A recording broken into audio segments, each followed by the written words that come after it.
ಎಲ್ರಿಗೂ ನಮಸ್ಕಾರ. ಈ ವಿಡಿಯೋವನ್ನು ನಾವು ಭಗವದ್ಗೀತೆಯ 13ನೇ ಅಧ್ಯಾಯದ 20ನೇ ಶ್ಲೋಕದಿಂದ ಆರಂಭಿಸೋಣ. ಶ್ಲೋಕವು ಹೀಗಿದೆ: ಪ್ರಕೃತಿಂ ಪುರುಷಂ ಚೈವ ವಿದ್ಯನಾದೇವು ಭಾವಪಿ ವಿಕಾರಾಂಶ್ಚ ಗುಣಾಂಶ್ಚೈವ ವಿದ್ಧಿ ಪ್ರಕೃತಿ ಸಂಭವಾನ್. ಪ್ರಕೃತಿಯು ಪುರುಷನು ಈ ಎರಡೂ ಅನಾದಿಯಾದವುಗಳೆಂದು ತಿಳಿ, ಹಾಗೂ ವಿಕಾರಗಳು ಗುಣಗಳು ಪ್ರಕೃತಿಯಿಂದ ಹುಟ್ಟಿದವೆಂದು ತಿಳಿ. ಕಾರ್ಯಕಾರಣಕರ್ತೃತ್ವೇ ಹೇತು ಪ್ರಕೃತಿರುಚ್ಯತೆ ಪುರುಷಃ ಸುಖ ದುಃಖಾನಾಂ ಭೋಕ್ತೃತ್ವೇ ಹೇತುರುಚ್ಯತೆ. ಕಾರ್ಯ, ಕಾರಣ, ಕರ್ತೃತ್ವ ಇವುಗಳಿಗೆ ಪ್ರಕೃತಿಯು ಹೇತುವೆನಿಸುವುದು. ಸುಖ ದುಃಖಗಳ ಭೋಕ್ತೃತ್ವಕ್ಕೆ ಪುರುಷನು ಕಾರಣವೆನಿಸುವುದು. ಪುರುಷಃ ಪ್ರಕೃತಿಸ್ಥೋ ಹಿ ಭುಂಕ್ತೆ ಪ್ರಕೃತಿಜಾನ್ ಗುಣಾನ್ ಕಾರಣಂ ಗುಣ ಸಂಯೋಗೋ ಅಸ್ಯ ಸದಸ್ಯೋ ಅನಿಜನ್ಮಸು.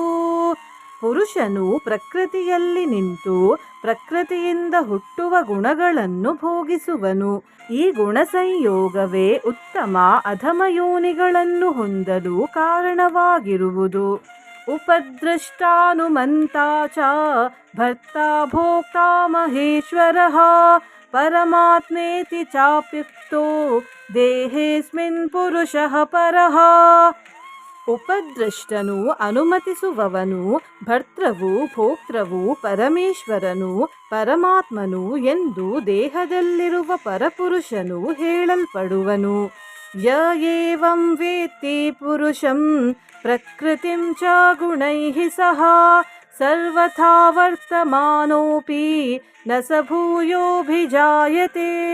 ಹೀಗೆ ಪುರುಷನನ್ನು ಗುಣಗಳಿಂದ ಸಹಿತವಾದ ಪ್ರಕೃತಿಯನ್ನು ತಿಳಿದವನು ಹೇಗೆ ವರ್ತಿಸುತ್ತಿದ್ದರೂ ಮತ್ತೆ ಹುಟ್ಟುವುದಿಲ್ಲ.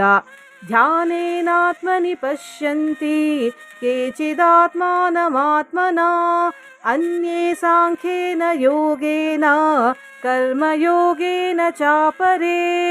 ಕೆಲವರು ಧ್ಯಾನಯೋಗದಿಂದ ತಮ್ಮಲ್ಲಿ ತಾವು ಆತ್ಮವನ್ನು ಕಾಣುವರು, ಬೇರೆ ಕೆಲವರು ಕರ್ಮಯೋಗದಿಂದ ಕಾಣುವರು.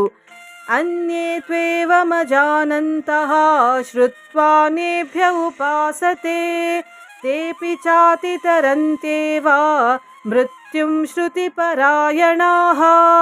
ಇದನ್ನು ತಿಳಿಯದೆ ಬೇರೆ ಕೆಲವರು ಅನ್ಯರಿಂದ ಕೇಳಿ ಉಪಾಸನೆಯನ್ನು ಮಾಡುತ್ತಾರೆ.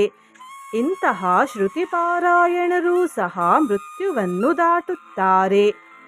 ಯಾವತ್ ಸಂಜಾಯತೆ ಕಿಂಚಿತ್ ಸತ್ವಂ ಸ್ಥಾವರ ಜಂಗಮಂ ಕ್ಷೇತ್ರ ಕ್ಷೇತ್ರಜ್ಞ ಸಂಯೋಗಾತ್ ತದ್ವಿದ್ಧಿ ಭರತರ್ಷಭ. ಭರತಶ್ರೇಷ್ಠನೇ, ಹುಟ್ಟುವ ಯಾವುದೇ ವಸ್ತುವು ಸ್ಥಾವರವಾಗಿರಲಿ ಜಂಗಮವಾಗಿರಲಿ ಅದು ಕ್ಷೇತ್ರ ಕ್ಷೇತ್ರಜ್ಞ ಸಂಯೋಗದಿಂದಲೇ ಹುಟ್ಟುವುದೆಂದು ತಿಳಿ. ಸಮಂ ಸರ್ವೇಷು ಭೂತೇಷು ತಿಷ್ಠಂತಂ ಪರಮೇಶ್ವರಂ ವಿನಶ್ಯಸ್ತ್ವ ವಿನಶ್ಯಂತಂ ಯಃ ಪಶ್ಯತಿ ಸ ಪಶ್ಯತಿ.